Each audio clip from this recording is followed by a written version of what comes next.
해당 사연은 해외 커뮤니티에 올라온 마르티나 씨의 실제 사연을 바탕으로 재구성된 스토리입니다.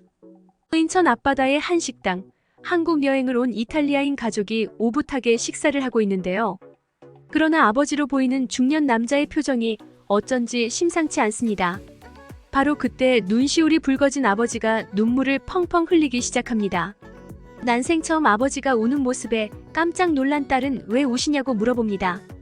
사실 이탈리아 아버지는 한국 여행을 굉장히 탐탁지 않게 여기던 사람이었습니다. 이탈리아에도 한적하고 인기 있는 휴양지가 많은데 뭐하러 먼 아시아의 작은 나라에 돈을 쓰냐고 잔소리하던 아버지였죠. 안녕하세요. 저는 이탈리아인 마르티나라고 합니다. 저는 이탈리아의 영주권을 얻어 살아가고 있지만 제 핏줄에는 벨라루스인의 피가 흐르고 있답니다. 저희 부모님은 2000년대 벨라루스의 독재자 알렉산더 루카센코의 악랄함을 피해 여기 이탈리아로 도망쳐 왔습니다. 이탈리아에서 10년 넘게 살고 나서야 귀화를 할 수 있었고 그 당시 저도 부모님과 함께 귀화하며 제 가족은 이탈리아인이 됐습니다. 우연히 부모님의 젊을 적 사진을 본 적이 있는데 한눈에 보기에도 꽤 여유로운 집안에서 살았다는 것을 느낄 수 있었어요. 그런 환경에서 자란 부모님께서 조국을 떠났을 때는 안 좋은 이유가 있었겠지만 부모님은 그 이유에 대해서는 단 한 번도 말해주신 적이 없었습니다. 저도 이탈리아로 왔을 당시 너무 어린 나이였기 때문에 기억이 별로 없고요. 이탈리아로 넘어온 뒤 부모님은 엄청나게 고생을 많이 하셨는데요. 돈을 벌 수 있다면 뭐든지 닥치는 대로 일을 하셨고 밥값조차 아끼시면서 돈을 모았습니다. 엄청난 고생 끝에 저희 가족은 이탈리아인들 사이에서 무사히 적응했습니다. 저희 부모님이 가지고 계시는 가게만 해도 총 5개입니다. 카페 3개와 식당 2개를 가지고 계시죠. 넉넉한 형편이 되었지만 그동안 살아온 세월 때문일까요? 아버지의 건강이 갑자기 악화되었습니다. 저희 아버지는 10년 넘게 병원비가 비싸다는 말을 달고 사셨습니다. 어느 날은 엄마가 아빠와 건강검진을 받고 싶다면서 외출하신 적이 있는데 몇 시간도 안 돼서 몰골이 많이 상한 채로 들어오시더라고요. 원하는 진료과를 체크하는 곳마다 비싸다고 하는 아빠를 보고 화가 난 엄마가 엄청 뭐라 한 모양이었습니다. 그렇게 아버지는 아픈 곳을 꼭꼭 숨긴 채로 살아오셨습니다. 가난했던 과거는 아버지에게만 영향을 끼친 것은 아니었습니다. 어린 시절 가난했던 가정 환경 때문에 저는 제가 원했던 인형들을 거의 갖지 못했습니다. 제가 가질 수 있는 인형들은 남한테 얻어오거나 벼룩시장에서 산 낡고 유행, 지난 인형들, 조잡한 싸구려 인형들 뿐이었어요. 저는 성인이 되고 나서도 인형을 모으는데 집착하게 됐고 심지어 비행기를 타고 외국까지 나가서 인형을 사올 정도였습니다. 한국의 전통 인형을 구하기 위해 이탈리아에서 먼 한국까지 날아간 적도 있었죠. 저는 인형을 구하는 김에 여행도 즐길 겸 한국에서 2박 3일을 보내고 왔는데요. 처음에는 인형이 목적이었는데 어느새 저는 한국이라는 나라에 푹 빠져버렸습니다. 한국은 볼 것도 많고 사람들도 친절하며 수준 높은 시설들과 편의 요소들이 많은 살기 좋은 나라였습니다. 특히 저는 한국에서 보고 무척 깜짝 놀란 게 하나 있었는데요. 저는 그걸 보고 나서 언젠가 우리 아빠랑 한국 여행을 와야겠다는 마음을 먹었습니다. 평소 건강이 좋지 않던 아빠가 물을 마시려고 주방에 갔다가 그 자리에서 쓰러진 사건이 있었습니다. 아빠가 쓰러진 모습을 보고 저는 너무 놀라 구급차를 불러 병원으로 이동해야 했었죠. 구급차 안에서 아빠는 정신을 차렸지만 심장 쪽이 너무 아프다며 가슴을 부여잡았고 구급대원들은 그런 아빠를 진정시키기 위해 분주했습니다. 전 어떻게 해야 할지 몰라 아빠의 손을 잡고 괜찮을 거라며 계속 말을 걸었죠. 병원에 도착해 응급실로 이동했고 아빠는 병원 응급실 침대에 눕혔습니다. 아빠는 가슴이 계속 아프다며 고통을 호소했고 저는 담당 간호사에게 찾아가 아빠가 가슴이 너무 아프다고 하는데 봐달라고 했지만 간호사는 곧 응급실 담당 의사분이 올 거라면서 조금만 기다리라고 했습니다. 아빠는 심장 통증으로 죽을 수도 있는데 기다리기만 하라니요. 아빠에게 다시 가서 의사가 곧 온다고 하니까 조금만 참아요. 아빠 괜찮을 거야 라고 말하면서도 속으로는 너무 화가 났었습니다. 시간이 한참이 지나서야 다가온 의사라는 사람은 아빠의 상태를 이리저리 살피더니 MRI를 찍어보는 게 좋겠다며 간호사에게 의료 용어를 쓰면서 지시했습니다. 뒤늦게 아빠는 MRI를 찍기 위해서 들어갔고 전 환자 대기실에서 가슴을 부여잡고 한참을 기다렸습니다. 아빠는 다시 응급실 침대로 돌아왔고 통증이 조금 가셨는지 제 손을 잡고 이젠 괜찮다며 오히려 저를 안심시켜 주셨습니다. 그때 간호사분이 찾아와 보호자는 이쪽으로 오라고 하더군요. 그래서 갔더니 MRI 결과를 보여주시면서 심장으로 이어지는 혈관이 매우 좁아져 있어 순간적으로 온 쇼크였을 거라고 했습니다. 약을 처방해 줄 테니 약을 받아가고 식이요법 등도 문자로 보내드릴 테니 집에서 관리하시면 좋을 것 같다고 하셨습니다. 만약 퇴원 후 또 쓰러지시면 곧바로 병원으로 와야 한다는 당부도 의사는 했습니다. 괜찮은 건지 물었는데 의사는 아직은 괜찮을 것 같다며 너무 걱정하지 말라고 했습니다. 아빠와 집으로 돌아온 뒤 저는 시간의 소중함을 깨닫고 아빠와 함께하는 시간을 더 많이 가져야겠다고 생각했습니다. 그리고 몇 개월 뒤 아빠의 생일을 앞두고 저는 부모님께 한국 여행을 가자고 제안했습니다. 아빠는 기차만 타도 유럽 여기저기를 저렴하게 여행할 수 있는데 먼 비싼 비행기를 타고 먼 나라까지 가서 돈 쓰냐고 돈 아까운 줄 모른다고 또 잔소리를 시작했습니다. 저는 실제로 가보면 웬만한 유럽 선진국보다 한국이 훨씬 좋다고 말씀드렸지만 아버지의 반응은 영 좋지 않았습니다. 하지만 어머니와 제가 계속 같이 한국에 가자고 조르니 아버지는 결국 백기를 들고 말았습니다. 아빠의 고집에 따라 유럽에 싸구려 저가 항공사의 비행기를 타고 힘들게 온 저희 가족은 인천에 도착해 본격적인 한국 구경을 시작했습니다. 인천 앞바다를 구경하다 카페에 들어가 가족들과 커피를 마시고 있던 저는 탄산이 들어간 음료를 마시다가 목이 말라 카페 점원에게 물을 달라고 했는데요. 아버지는 또 쓸데없는데 돈 쓴다고 난리도 아니었습니다. 그러나 제가 웃으면서 아버지에게 공짜다라고 말을 하자 엄청나게 당황하시더군요. 저희 아버지는 저렇게 깨끗한 물을 공짜로 준다는 것에 무척 충격받은 듯 했습니다. 이탈리아 레스토랑과 카페에는 물을 먹으려면 사 먹어야 하는 경우가 많습니다. 만약 돈을 지불하지 않으려면 수돗물을 떠달라고 해야죠.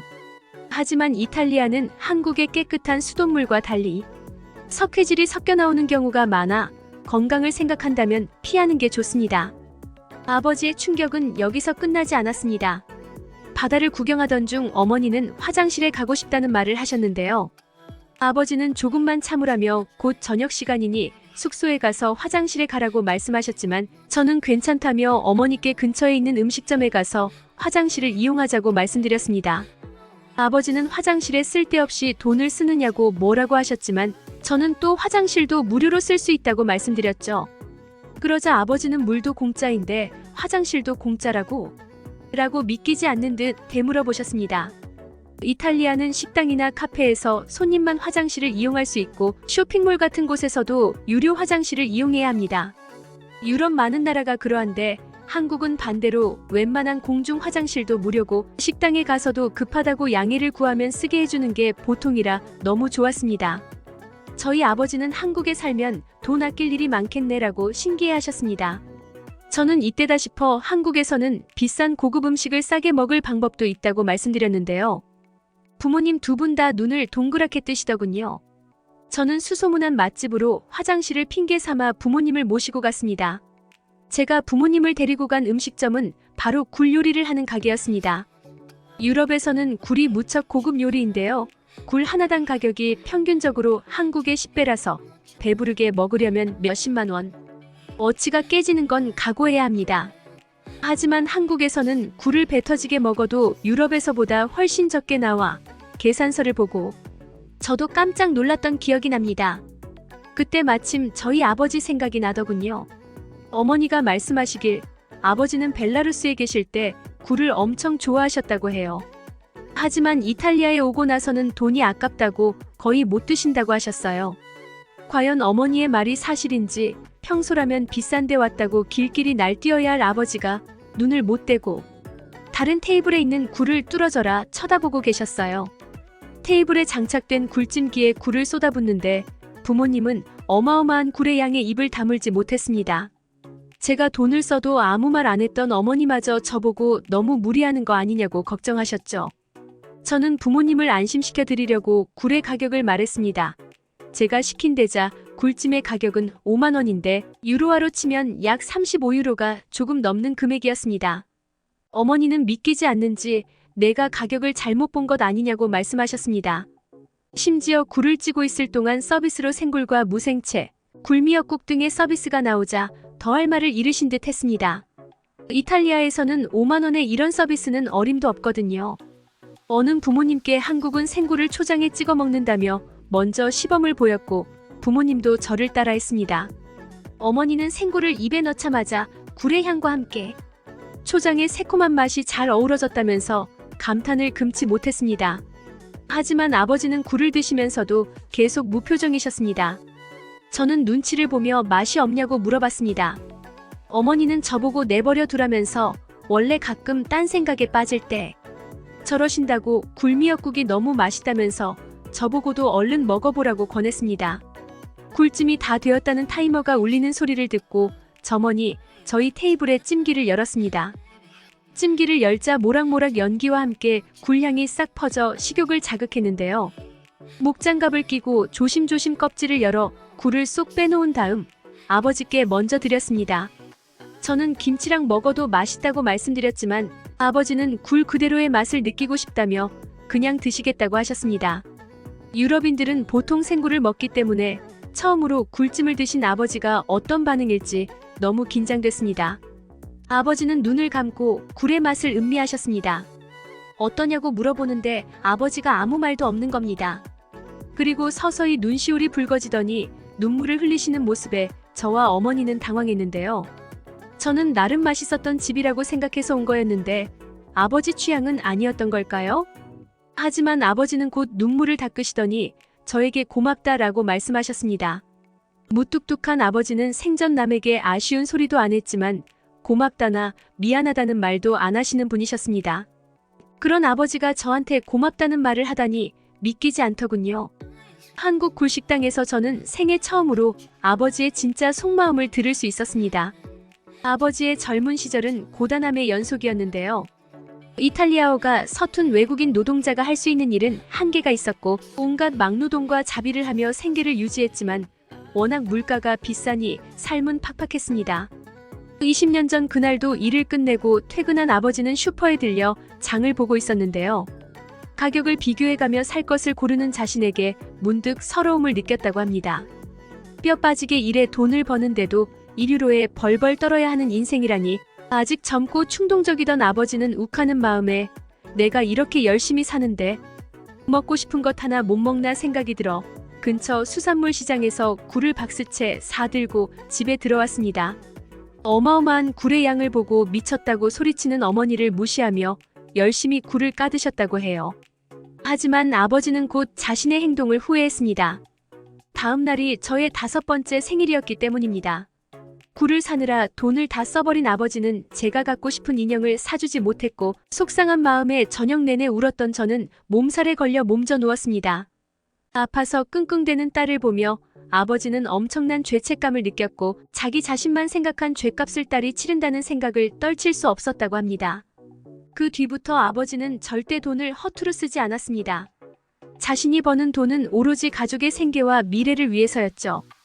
자신의 몸이 망가지는 걸 알면서도 병원비가 아까워서 평생을 참고 사셨으니까요. 아버지가 우리 가족을 위해 얼마나 많은 희생을 해오셨는지가 뼈저리게 느껴졌습니다. 어머니도 감정에 북받쳐 우신 아버지가 어이없었는지 당신이 애냐면서 핀잔을 주셨는데요. 아버지는 눈물을 보인 게 창피하셨는지 괜히 이상한 딴소리만 하셨습니다.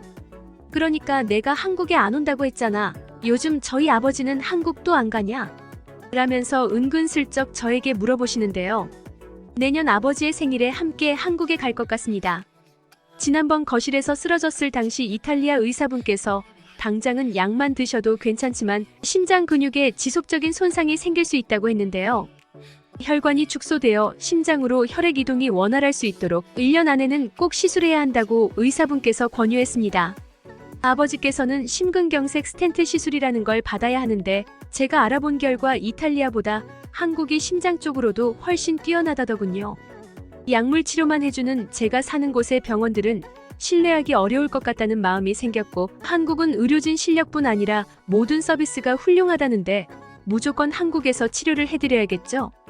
자린고비 이탈리아 아버지가 심장병이 생길 정도로 가슴속에 묻고 있었던 진실과 가족을 향한 마음 구독자분들은 어떻게 보셨나요? 평생을 검소하게 살며 자신을 희생해온 아버지의 인생이 안쓰럽게 느껴지는 사연이었습니다. 듣기 주셔서 감사합니다. 오늘의 영상은 이게 전부입니다. 모두가 건강하길 바랍니다.